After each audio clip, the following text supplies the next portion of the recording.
Antarctica धरती की एक ऐसी जगह जो हमेशा बर्फ से ढकी रहती है। ये दुनिया की सबसे बड़ी मिस्टीरियस जगहों में से एक मानी गई है। इस धरती पर टोटल 7 कॉन्टिनेंट्स मौजूद हैं, जिनमें से अंटार्कटिका धरती का 5वां सबसे बड़ा कॉन्टिनेंट है। अंटार्कटिका पर पहला रूसी अभियान 1821 में फैबिलियन वॉलिंग्सहॉसन और मिखाइल लाजरेव द्वारा किया गया। अंटार्कटिका बर्फ से ढका इतना बड़ा कॉन्टिनेंट है जिस पर 5 किलोमीटर गहराई तक सिर्फ बर्फ ही बर्फ है, जिसने इस हिस्से को लगभग 97% तक कवर किया हुआ है। बर्फ से ढका ये कॉन्टिनेंट 1,36,00,000 किलोमीटर स्क्वायर में फैला हुआ है। यहाँ पर दुनिया के फ्रेश वाटर का 60% हिस्सा बर्फ बनकर अभी तक जमा हुआ है। अब चाहे जून जुलाई का गर्म मौसम हो और चाहे कपकपाती सर्दियों का मौसम, लेकिन अंटार्कटिका पर पूरे ही साल -50 डिग्री सेल्सियस से -90 डिग्री सेल्सियस तक टेम्परेचर रहता है। और यही वो वजह है जिससे यहाँ पर लाइफ का सरवाइव कर पाना बहुत ही ज्यादा मुश्किल है।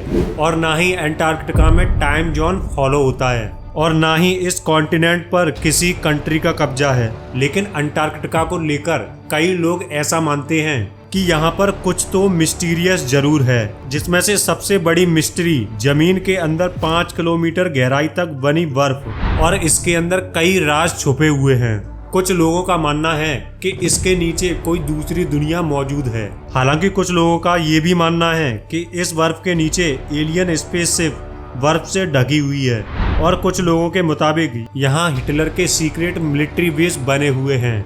पिछले कई सालों से साइंटिस्ट और रिसर्चर अंटार्कटिका के कई रहस्यों को सुलझाने में लगे हुए हैं और इस रिसर्च के दौरान कुछ ऐसी चीजों को एक्सप्लोर किया गया जिन्होंने सभी राजों को और भी ज्यादा मिस्टीरियस बना दिया। आप यूँ समझिए, अंटार्कटिका की मिस्ट्री सुलझने से ज्यादा और भी ज्यादा उलझती जा रही है। अटलांटिका में अब 400 से भी ज्यादा लेक्स डिस्कवर हो चुके हैं जो बर्फ की लेयर के नीचे छुपे हुए थे। साल 2009 में बर्फ के अंदर से एक मरी हुई बिल्ली का कंकाल मिला, जिसने रिसर्चर के होश उड़ा दिए थे, क्योंकि ये बिल्ली का कंकाल किसी आम बिल्ली का नहीं था, क्योंकि ये जो बिल्ली थी वो अंडे देने वाली बिल्ली थी।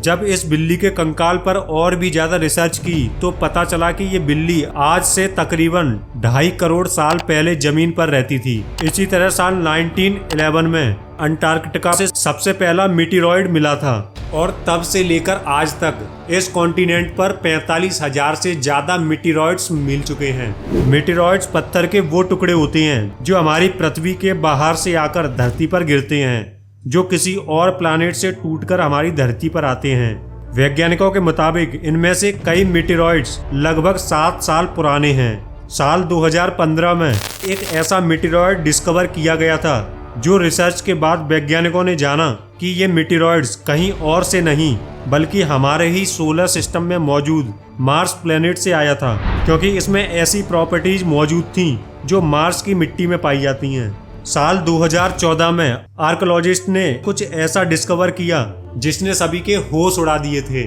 आर्कोलॉजिस्ट को रिसर्च के दौरान 3 इंसानी खोपड़ियां मिली थीं। इन ह्यूमन स्कल्स को देखने पर हैरान कर देने वाली बात ये थी कि ये नॉर्मल ह्यूमन स्कल से बिल्कुल ही अलग थे, क्योंकि इनके पीछे का हिस्सा कुछ ज्यादा ही बाहर निकला था और काफी बड़ा भी था।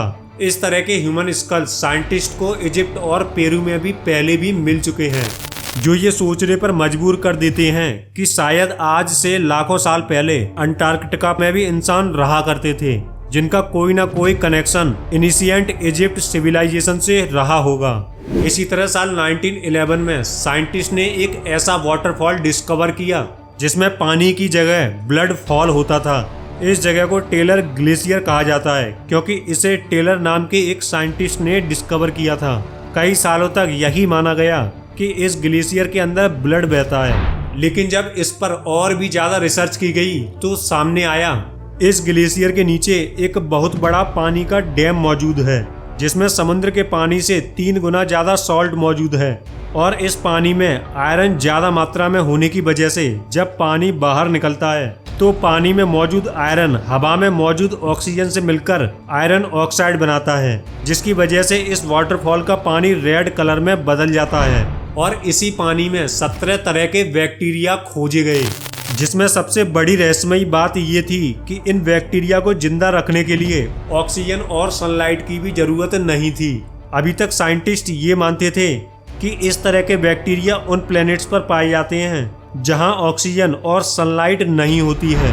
तो फिर इस टाइप के बैक्टीरिया हमारी धरती पर कैसे आए, ये आज तक एक बहुत बड़ी मिस्ट्री बनी हुई है। साइंटिस्ट को अंटार्कटिका पर कई बार ऐसे सबूत भी मिले हैं जो इस बात की ओर इशारा करते हैं कि आज से करीब लाखों साल पहले यहाँ पर भी लाइफ एग्जिस्ट करती थी। साल 1980 में रिसर्चर को पहली बार डायनासोर्स के स्केलेटन्स भी मिल चुके हैं और तब से लेकर अब तक यहाँ कई डायनासोर्स के प्रजातियों के स्केलेटन्स भी मिले हैं जो कि तकरीबन 70 लाख साल पुराने हैं। अटलांटिका में 1100 फीट की गहराई से आर्कियोलॉजिस्ट को एक सबसे अजीब और रहस्यमयी जीव का कंकाल मिला जो 8 फीट तक लंबा था और ये धरती पर मौजूद किसी भी जीव से मैच नहीं करता और आज तक ये जीव सिर्फ एक मिस्ट्री बनकर रह गया। इस धरती पर मौजूद अंटार्कटिका अपने सीने में एक बहुत बड़ा रहस्य छुपाकर बैठा है जिसे साइंटिस्ट आज तक नहीं समझ सके, लेकिन साइंटिस्ट इसे और भी ज्यादा एक्सप्लोर करने की कोशिश में लगे हैं। तो दोस्तों आज की वीडियो में इतना ही। अगर वीडियो पसंद आया हो तो वीडियो को लाइक और अपने दोस्तों के साथ शेयर जरूर करें और साथ ही चैनल को भी सब्सक्राइब जरूर कर लें।